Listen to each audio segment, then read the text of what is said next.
Au chapitre précédent, on a vu en quoi consistait la régression linéaire et non linéaire. Au chapitre courant, on va voir maintenant en quoi consiste la classification linéaire. Donc, je vous rappelle que la classification linéaire peut s'illustrer de la façon suivante. Donc, on a un certain nombre de points dans un ensemble d'entraînement.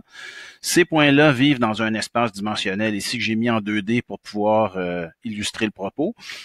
Et chacun de ces points-là ici vont être associés à une étiquette de classe, rouge et bleu, encore là pour illustrer le propos. Donc, c'est un problème de classification de classes. Et le but du jeu, c'est de retrouver une fonction de classification qu'on appelle YW. Je vous rappelle que W, c'est le vecteur de paramètres associé à la fonction. Et le but, c'est d'entraîner cette fonction-là ici, donc trouver les bons paramètres W, tels que quand je vais prendre cette fonction-là et que je vais lui donner en entrée un point dans un espace 2D, ben cette fonction-là va être capable de me retourner le bon étiquette de classe, en tout cas l'étiquette de classe qui va nous retourner une erreur de classification qui est la plus faible possible. Évidemment, on peut avoir plus que 2 classes. Voici ici un exemple à 3 classes et on pourra avoir 4, 5 classes. En fait, on pourra avoir un nombre arbitrairement élevé de classes, bien sûr, à condition d'avoir assez de données dans l'ensemble d'entraînement. Donc, de façon un petit peu plus formelle, comme d'habitude, on peut ramener le problème de classification et d'entraînement comme on peut le voir ici, à savoir qu'on a un ensemble d'entraînement qu'on représente par la lettre D majuscule ici, et cet ensemble-là ici est constitué de n données, x1 à xn, et chacune de ces données-là, qui sont en fait un vecteur en d dimensions, est associée à une étiquette de classe, et l'étiquette de classe peut prendre une valeur parmi k valeurs possibles. On a vu un exemple 2 classes, donc là, il y aurait 2 étiquettes possibles. Ensuite, il y a eu un exemple à 3 classes, ça veut dire que dans ce cas-là, il y aurait eu 3 étiquettes possibles. Et le but, c'est d'apprendre une certaine fonction y de w qui va convertir la donnée, le vecteur x en d dimensions en une étiquette de classe. Donc, ici, on va avoir 5 méthodes différentes, en commençant par la méthode de régression, c'est-à-dire c'est la plus simple, dans la mesure où on va récupérer le formalisme du chapitre précédent. En fait, on va même récupérer carrément les mêmes solutions du chapitre précédent, mais on va convertir ça en un problème de classification sans trop forcer. Ensuite, on va voir les modèles génératifs ainsi que le discriminant de Fisher. Et ces 3 solutions-là ici ont 2 communs dénominateurs. D'abord, ils émettent l'hypothèse que les données associées à chacune des classes suivent une distribution gaussienne. Et dans ces 3 cas-là ici, on va avoir une solution de type, entre guillemets, closed form, à savoir que la solution peut être obtenue en inversant simplement une matrice. Par la suite, on va avoir 2 autres méthodes, la méthode du perceptron et de la régression logistique. Ce sont, je dirais, les ancêtres des réseaux de neurones. Ici, il n'y a aucune hypothèse qui est mise sur la distribution des données, si ce n'est que les données sont linéairement séparables.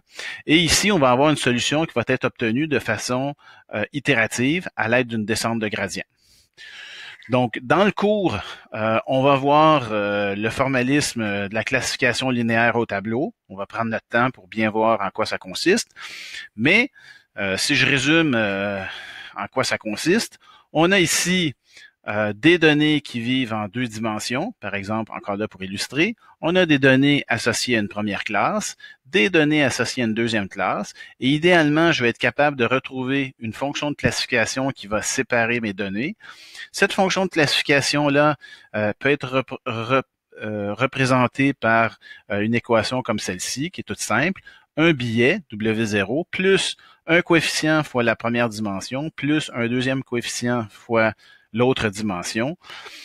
Et ça ici, ça peut être illustré mathématiquement par un produit scalaire. Et si on inclut le billet dans W, ben on peut représenter cette opération-là au complet par un produit scalaire, ce qui est très simple. Et l'intérêt, c'est que en faisant ça, on se retrouve avec une fonction de séparation telle que n'importe quel point qui tomberait sur cette fonction-là verrait le score, ok? Donc, ce que la fonction YW retourne, on va appeler ça le score, mais va avoir un score de 0. Par contre, une donnée qui est située devant la surface de séparation va avoir un score supérieur à 0. Sinon, les données derrière vont voir leur score être négatif. Puis qu'est-ce qui nous permet de dire si un point est devant ou derrière?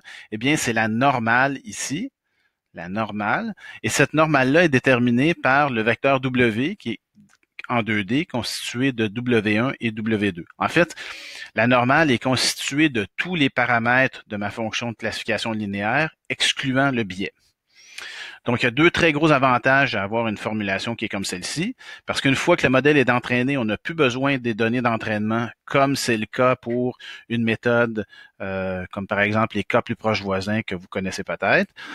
Donc, ça demande très, très peu d'espace mémoire, et la classification se fait de façon très rapide, parce que ce n'est que le produit scalaire entre deux vecteurs, une opération qui est facilement optimisable par du matériel, comme par exemple une carte graphique. Donc, voici un exemple jouet où j'ai représenté ici une surface de séparation qui est donnée par les paramètres W qui sont les suivants. Donc, un biais avec des poids moins 5.5 et 4.4. Et si on fait le produit scalaire en prenant ces poids-là ici et en prenant le point 3,7, auquel j'ajoute un 1 pour le biais, et ensuite je prends le point 6,1 auquel j'ajoute 1 encore une fois pour le biais, bien, si on fait un produit scalaire, une multiplication ligne-colonne, on obtient dans un premier cas 16.6, donc une valeur supérieure à 0, et l'autre moins 26.4, une valeur inférieure à 0. Ce qui n'est pas surprenant parce que le premier point ici est devant la surface de séparation en vertu de ma normale, et l'autre est derrière, toujours en vertu de la normale.